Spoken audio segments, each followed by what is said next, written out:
What is going on, everyone? It's Dan at TechMarketer here again with your weekly newsletter. So this is going to be back-to-back weeks of some actual in-depth how-tos inside of Agency Zoom. This one is definitely going to be a little bit geared more towards Agency Zoom versus other CRMs, but there are certainly some aspects of what we're going to do here that could be applied to things like InsuredMine or Better Agency, HubSpot, whatever. So let's kick it off here. What I'm looking at right now are the sequences for the quoting, which is essentially our new lead phase here. So this is what I like to do on these. It's two things. I'm a big proponent of keeping everything in one pipeline as opposed to having to jump from pipeline to pipeline. It just makes it easier for your producers to work and to sell. They can see everything that they own right there in a single pipeline. But how can you customize automations, emails, text messages, tasks, whatever, if everything is in the same pipeline? Let me show you real fast. So tags are a huge thing when it comes to segmenting inside of these pipelines, right? So here's all the standard stuff here, right? After it comes in, current day, immediately, whatever. But these triggers, this is where you get to be really creative.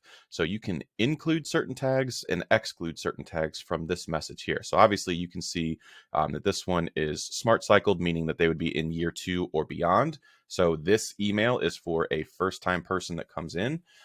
And also we're excluding home cross sales on this as well. So you can also do your cross selling inside of your lead pipeline. So one of the things that we also like to do is we will do our renewal rewrites in here too.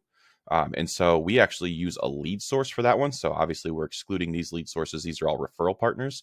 But we've got a lead source. So I showed you on the video last week on how to kick those rewrites from the renewal pipeline or your service pipelines rather into this new business pipeline. What you can also do with that Zap is you can automatically add a lead source, just call it renewal rewrite. That's what we do here. And it makes it very easy. So when I come into here, I can include renewal rewrite or I can exclude them, of course. So now when my leads drop in here, my leads, quote unquote, that are renewal rewrites, I can filter it and segment just those renewal rewrites are getting very specific messaging that goes out to them, right? So I can also exclude, right? So my new business ones that come in and I don't want the renewal rewrites to get the same message, I can exclude those as well. And then from there, it's literally just building out the messaging that you want to send.